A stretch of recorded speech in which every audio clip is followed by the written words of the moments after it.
What's up, everybody? Hope you are doing well. What I wanted to do today is a very short video on how to take rooted cuttings from your Drosera, and then I want to show you what that ends up looking like in the grow tent, I guess you will. And so what I have here in front of me is a Drosera binata. This one is, I believe, there's a mixture in here, but this looks like binata giant, T-form, and then there's also Marston's dragon in here. But see the T-form.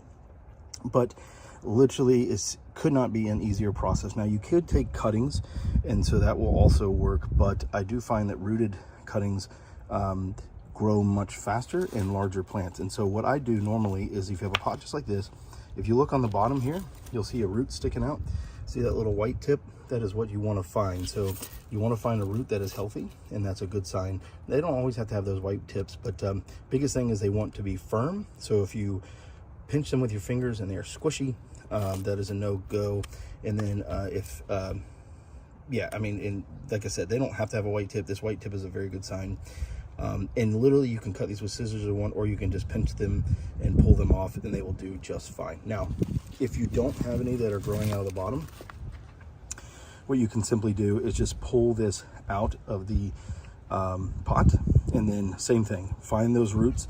They're thick black roots, and then you just pull them. Now the thicker the root, the more viable, the faster it's going to grow from it. So if you have really thin roots, they will still produce, but not nearly as high of a strike rate as you would if you have a thicker root. So keep that in mind when you're pulling these. Let's see if I can find another one.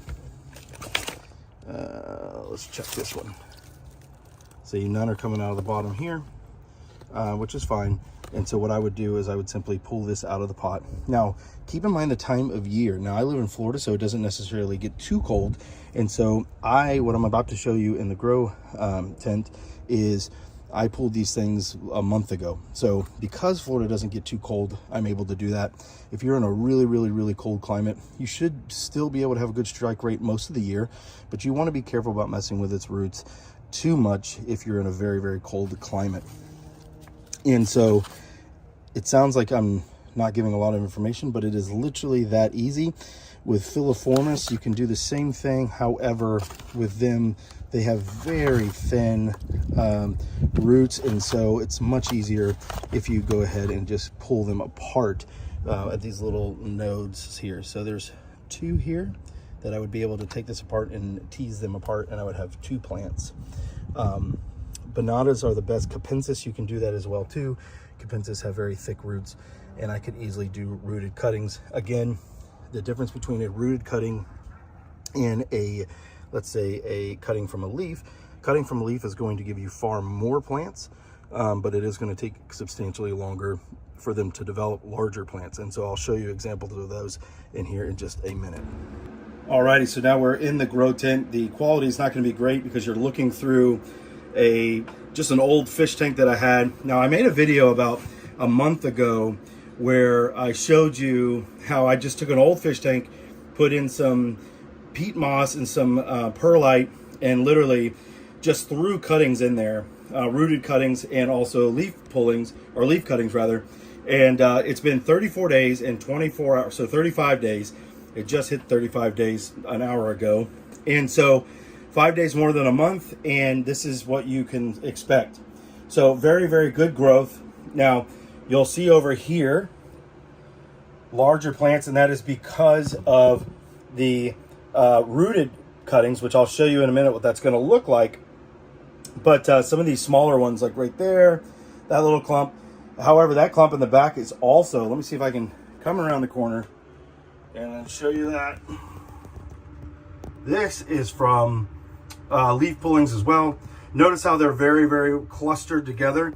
That is because, remember, I told you that leaf cuttings will give you considerably more than root cuttings as far as the amounts.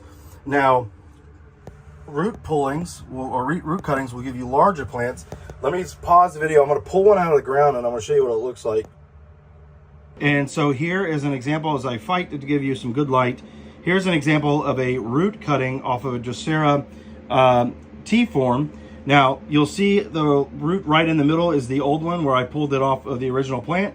The new one there growing out towards me with the white tip is the new root. and it is coming, the plant itself is coming out right through that old root, and there's some new growth there, and you'll get a much larger plant. Now, all of these were pulled pretty much the same, and for the most part, again, if you're looking for size, quick size, you're going to want to do a root pulling. You can get those much faster. If you have time on your hands and you want more plants and clusters of plants, you're gonna wanna do a leaf cutting, which will give you a lot more. It will just take time. Now, as far as putting them in the soil, let me go ahead and see if I can pause the video and demonstrate that for you. All right, so these videos are just gonna be bad quality. There's no way around it. But because it's already growing a root, I'm gonna bury it a little deeper. But if this was just a cutting, root pulling, let me say, I actually have one over here. So I'm gonna put this in the ground here, push it down there, gently cover the roots, and that'll be just fine.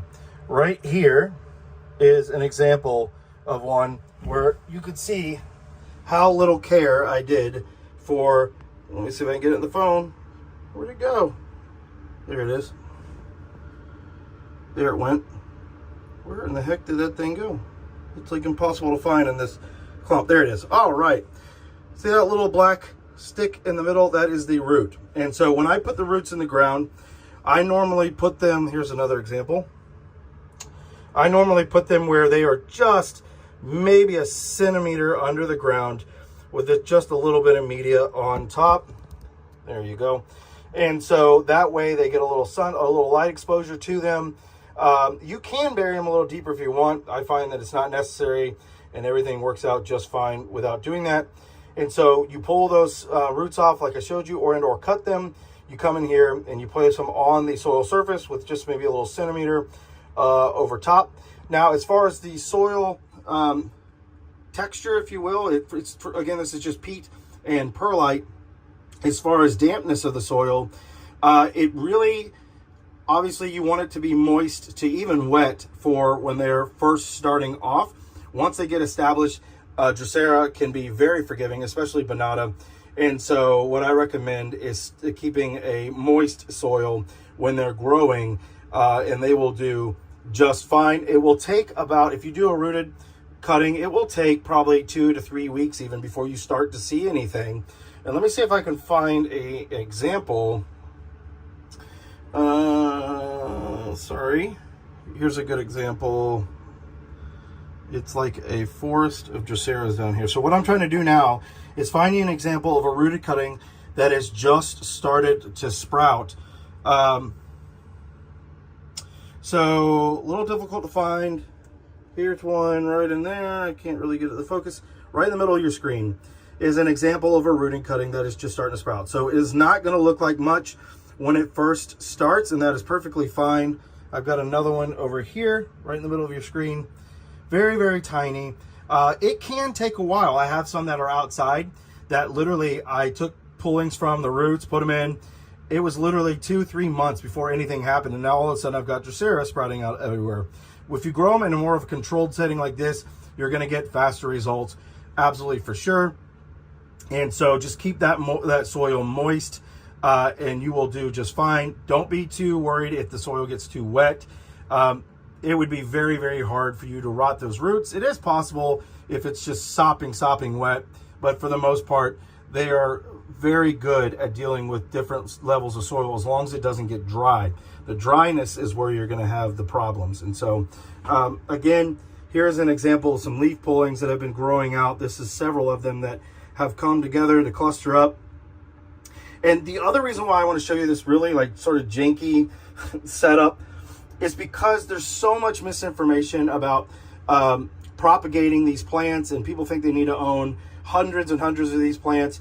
All of this cuttings came from about 4 different plants, and in only, like I said, 35 days, you've gotten this type of growth. And certainly I could double, triple, quadruple this if I wanted to, and or had the space. And so you can do a lot with it if you are willing to take a little bit of time for them to grow out. Now, these are large enough now that I could take cuttings from them right now and put them right back on the soil surface, and they would grow. They do not have to be very large for you to do this.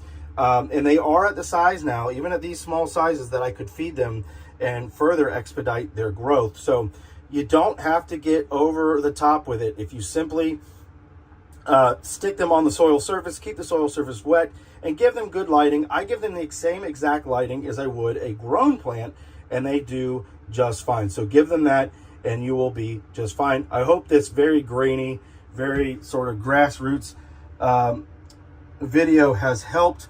But again, it doesn't have to be a beautiful, immaculate setup. You don't have to have everything exactly right. Just get out there, try some things, take some rooted cuttings, take some leaf cuttings. I'll do another video on that. But again, very simple. Just cut the leaf, put it down on the soil surface, keep the medium moist, keep the humidity up. And so if you have a fish tank like this with a lid, that will do just fine. If you don't, then you can certainly just put it in a container with a clear lid, keep the lid on top of it to get that extra high humidity, and they will do just fine. But this fish tank thing really works.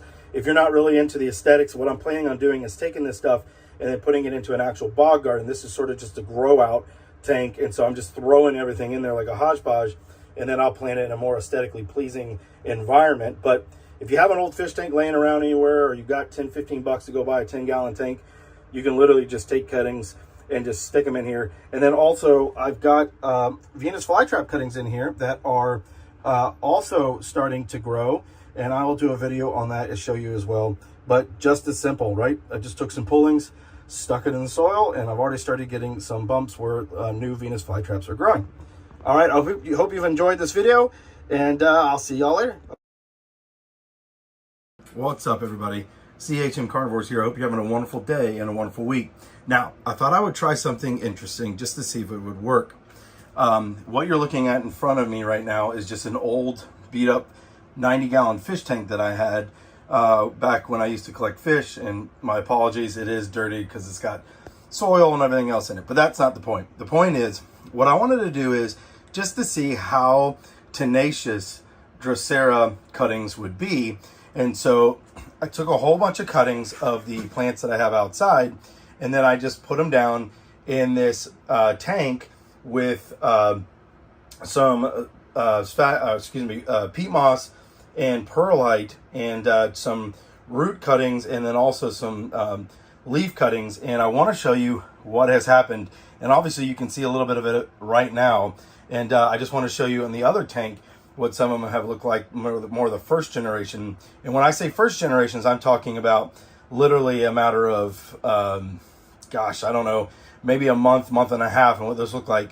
And then I want to look back into this and just look at all the different leaf cuttings that I've gotten and see if I can get some close-up examples of those for you, and then sort of explain just what I did and how easy it is to get a whole bunch of plants from a very little bit amount of Sundews. All that and more coming your way in just a minute. See you soon. As I mentioned, so I have a bunch of plants outside that are starting to wanting to go dormant. It is in Florida here, so where most things would be already going dormant. We are having an unseasonably warm year, which for a Florida is really warm. And so everything's been hanging on. And so what I did was I started taking leaf cuttings of all of the filiformis and Drosera that I had. And then as a result, I wanted to show you what that looked like. Now, what you're looking at here is what I'm going to just go ahead and refer to in this as the first generation. So these are a few months old. As far as the binatas, the filiformis are about a month and a half old. And that's how much growth you can expect in the right conditions for a month and a half. They grow very, very fast. And so what you have here is if you get a singular plant, they will grow exceptionally fast if given the right environment. And I'm going to teach you about that environment in this video. But what I wanted to do is just kind of show you what that first generation that we're calling it looks like and how they're growing. Now, some of these, those in the back there are rooted cuttings. These here are rooted cuttings as well. But these up front are all leaf cuttings. And so they're about a month and a half old. We'll say 2 months just to be safe, but it's definitely no longer than that. And you see that they are growing very fast. So it is exceptionally easy to get a very large collection if that's what you're after. My plan is for 2025 is to have a bog garden a large one, and so I want to have a lot. So that is what my focus is on right now, is just getting more and more of these plants. And so let's talk about how I was able to get these cuttings and what to do. So very, very simple. Now you'll see a lot of videos where it's saying what you want to do is you want to get a closed container and take some cuttings. When I say cuttings, you literally just want to find a healthy leaf like this one. Take you a pair of sterile scissors and just get a cut. It doesn't have to be any length or size. It's up to you.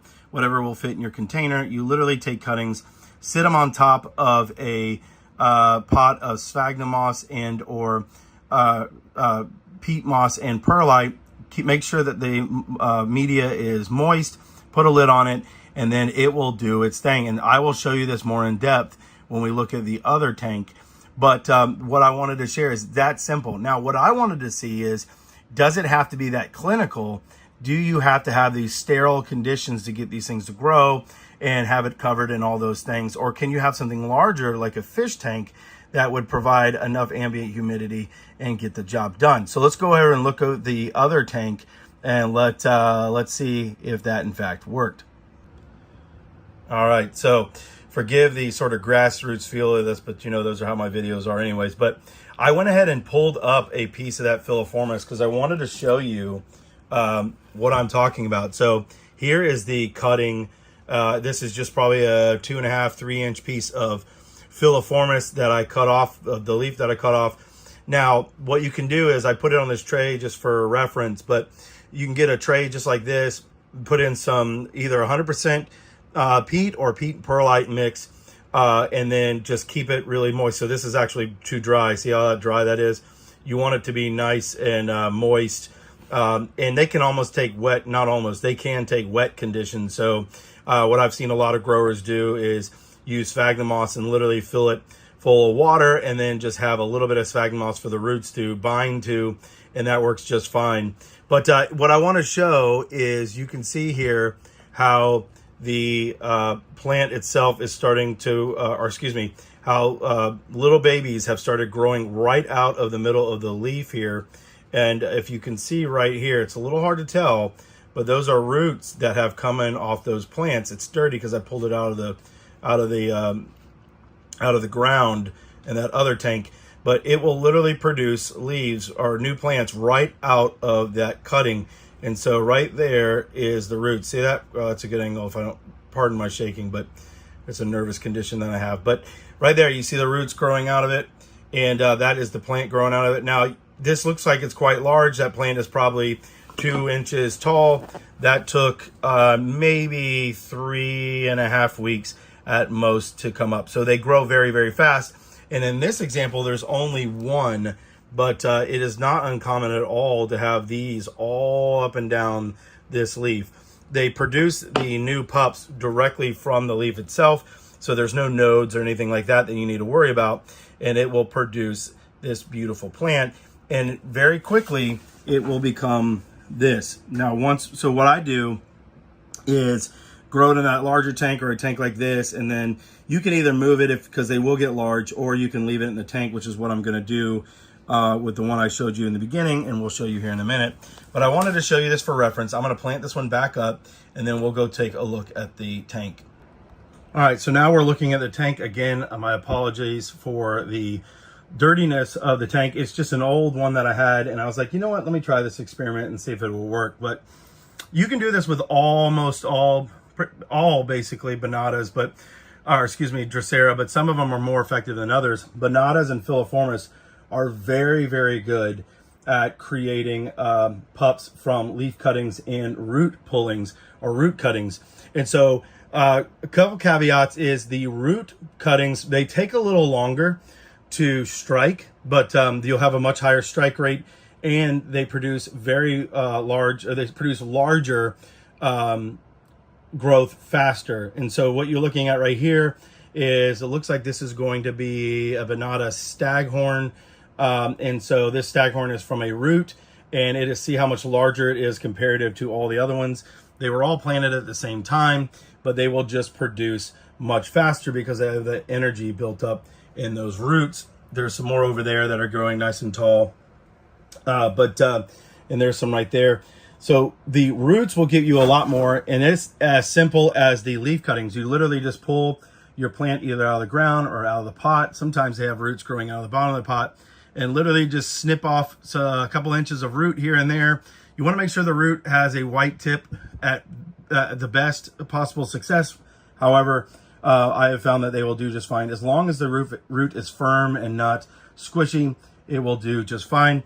You literally put it on the sphagnum, or on the peat moss rather, cover it with maybe just the slightest bit of dirt. That way it's not completely buried and gets a little bit of light. And in no time, keep that soil damp, and in no time you will have nice growth coming out. So let me pause the camera because I want to show you, I'm going to try to get a close-up of this clump back here and just show you what leaf cuttings will do for you. All right, getting a good video is very hard to do when you're using a phone, but I think I've been able to get you a good idea here. These are leaf pullings or leaf cuttings from binatas, and so I've got several different types of binatas in here: staghorns, Evans head, multifida extrema, fork leaf sundew, giant fork leaf sundew, Marston's dragon. And so really the type is not all that important.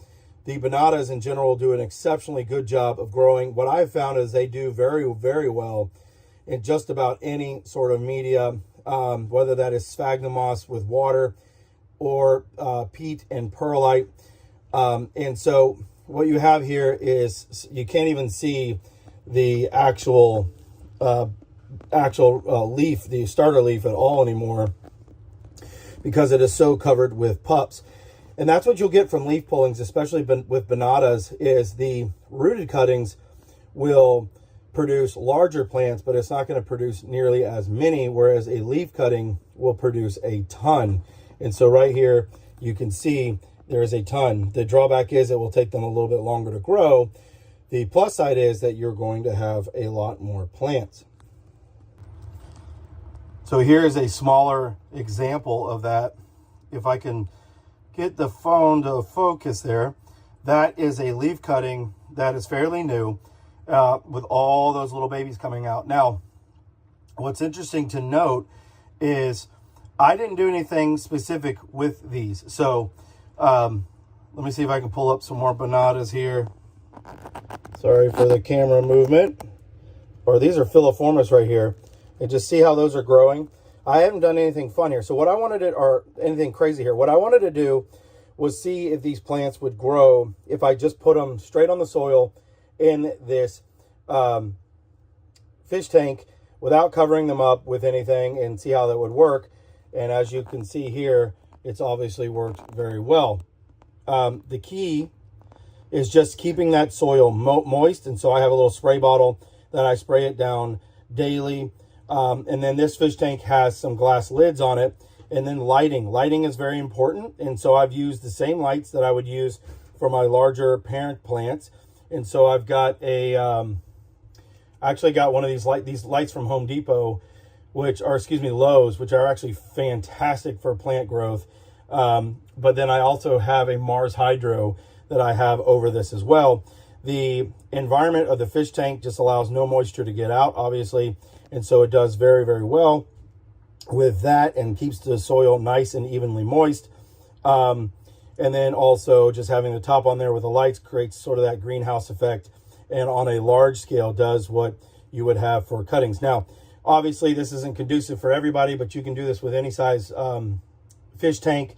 And also you can do this with a regular container if you'd like, any sort of plastic container. I mean, anything as simple as some sort of container that you would get for your food, all the way up to as large as you want to get. Just to make sure that the lid is see-through so that the light can get to it, and it will do just fine. Now you'll see here, I'm going to make in a later video Venus flytraps and how you can get babies off of those.